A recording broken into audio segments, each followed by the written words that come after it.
At a bank outside Los Angeles, a nighttime explosion that no one hears, cunning criminals no one sees. It's the perfect burglary in which cash and bandits vanish without a trace. With little to go on, the FBI must use instinct and determination to solve a case that seems impossible to crack. So, bank robbery is a brazen yet simple crime. A mask, a gun, a note passed to a teller. But bank burglary is different. It takes skill to disable an alarm, to penetrate a locked vault.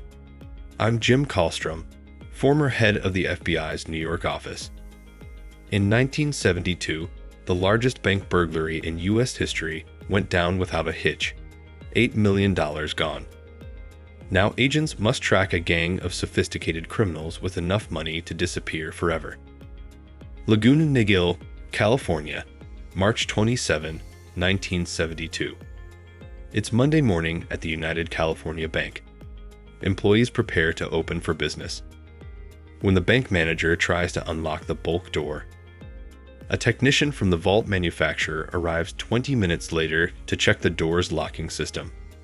He works for hours. The combination is right. The tumblers are in place. But unexplainably, even the expert can't get it open. It's not working, he says.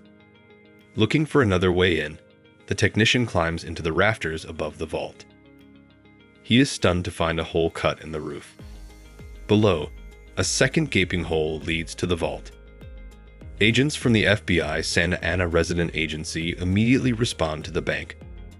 The first investigator to survey the cluttered crime scene is Special Agent Jim Conway. Upon arriving and getting up on the vault and looking down at this hole, we can see a pile of rubble. I would say 6 feet tall and expanding out. Once inside the vault, the technician discovers a screwdriver jammed into the lock's gears. Agents suspect the thieves wanted to delay the discovery of the crime. The places of disaster, my first impression was there was going to be a lot of time and effort needed to work this out. It was something we couldn't just plow into because we had a crime scene. We were able to walk in, a few of us, and look around and see what the extent was as best we could determine. But we were walking over watches and rings and valuables and everything else, because it was all piled into this big cement mess, says Conway. Special Agent Frank Calley begins sorting through the chaos. Everything was thrown all over the place. There were locks of hair, all kinds of check statements, photographs, things that people would normally put in the safety deposit box. I remember seeing the urns with ashes of deceased people in there. The agents begin the arduous task of determining how the burglars entered the seemingly impenetrable vault. They notice dark soil and pieces of burlap mixed with the cement rubble. Outside, they find the bank's audible alarm disabled. They also find a ladder.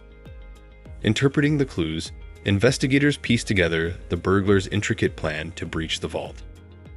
They disabled the alarm by injecting it with liquid styrofoam. It hardened, freezing the clapper in place and rendering the alarm useless. Then the burglars climbed onto the roof. Investigators find tape on a roofed-out outlet, suggesting the burglars used the bank's electricity. When agents cannot find fingerprints on the tape, they conclude the burglars wore gloves. Fully powered, the burglars saw the 4-foot opening into the roof. Once inside the rafters, they clearly knew how to bypass the interior silent alarm system. They took a couple of wires that would have normally transmitted the alarm signal, clipped them both, and soldered them together. It was delicate, highly skilled work. They knew right away. They were smart. They did their homework, says Conway. Even with the alarm disabled, 16 inches of steel-reinforced concrete stood between the burglars and the contents of the vault. The only way through. An intensely powerful blast. Agents believe the bandits drilled holes into the cement, then inserted dynamite and electric blasting caps.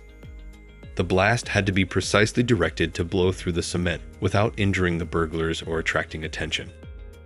Agents conclude that the burlap fragments in the soil and the vault indicate that the burglars came prepared. They placed the burlap bags over the explosive not only to muffle the sound, but also to direct the charge into the vault itself, and keep the charge going into the concrete where they wanted it rather than coming back out where they worked, explains one agent. The investigators discover burn marks on the steel rebar that reinforces the cement. They conclude that the burglars knew the blast could not crack steel and came prepared with an acetylene torch. Agents turned their attention to assessing the total loss. Bank officials report $50,000 is missing from cash drawers, but the thieves were not content with the cash. They took the time to break into 458 safe deposit boxes. Investigators find tool marks on the locks of the boxes and deduce the burglars used a pointed instrument and a lot of brute force to break them open, one by one. They carefully sorted through every item, leaving behind what they didn't want. Amazingly, the bandits were so methodical that they got in and out without being seen or heard. In 1972, most banks were closed on weekends. Agents conclude that the suspects took full advantage of that fact. They probably went in on Friday night, and they probably didn't get out there late Sunday night, one agent theorizes. Not only had the burglars pulled off such a lengthy, complex crime, they did it without leaving a single fingerprint. Although investigators do find a brown cotton glove and broken drill bits, neither is unique enough to be traceable. Agents and deputies collect the debris for further examination at the crime lab. But with no apparent evidence and no witnesses, agents are facing the tough challenge of identifying and locating a group of highly skilled criminals, including electronics and explosives experts.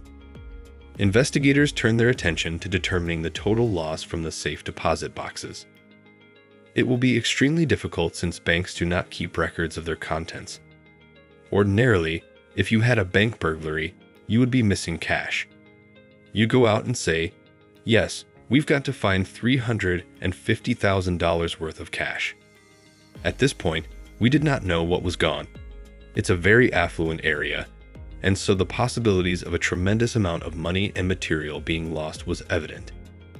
Investigators begin the arduous task of carefully sorting and cataloging every item left in the vault. Then, by interviewing every box holder, agents learn the details of missing jewelry, rare gold coins, and bearer bonds. By a process of elimination, they slowly create a list of the stolen goods. The bank's loss of $50,000 in cash pales in comparison as the value of the missing items rises to over $8 million. The heist has now become the largest bank burglary in U.S. history.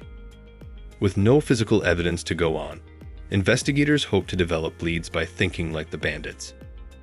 We felt that they would need oxygen to burn the rebar, and so we canvassed hospitals, oxygen supply places, and things like that. Despite checking every oxygen supplier in the area, agents come up with nothing. We also felt that a drill of some type had to be used, obviously a large one, so we canvassed places to find if anybody had sold or rented a large drill, says one agent.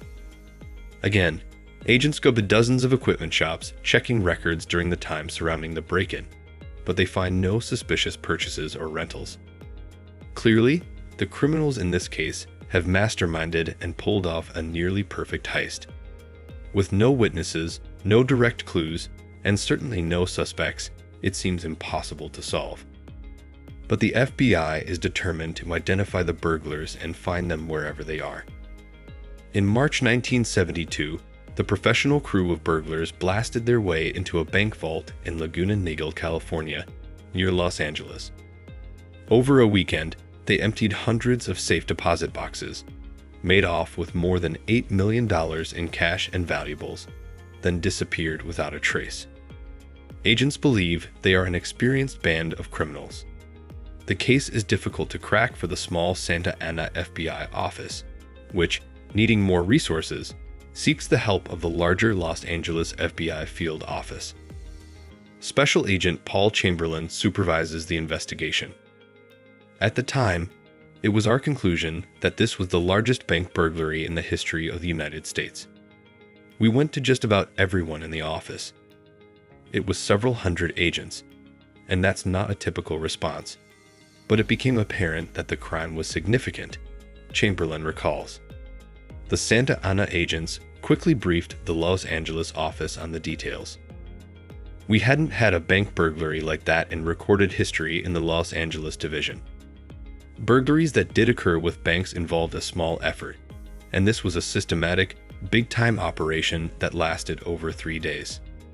Since the burglars seem to be highly skilled professionals but have not struck Los Angeles before, agents conclude that they're probably from out of town. An agent sends a teletype to all other FBI offices asking if anyone knows of similar bank burglaries. They get a hit from the Cleveland, Ohio, field office, where agents have been investigating similar bank heists minus 13 of them. In fact, the description of the California burglary immediately strikes a chord with them, including Special Agent Buddy Nix. We knew from the modus operandi, the MO, the outside alarm had styrofoam spray placed in it to keep the audible alarm from activating. The fact that it was a roof job, the fact that the alarm system had been bypassed, were all indications that bank burglary crews in Youngstown very well may have been involved. Nix says.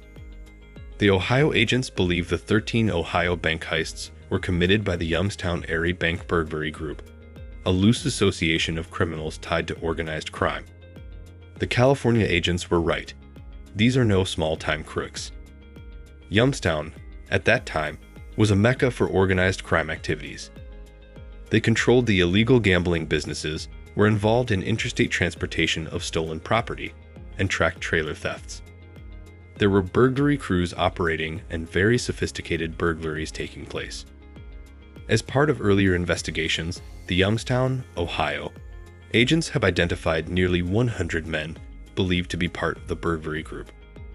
They've collected intelligence on each of them. Agents send the men's names and mugshots to the Los Angeles FBI. There, investigators try to narrow the list. Since the criminals must have traveled to California, agents check airline passenger manifests from around the time of the burglary.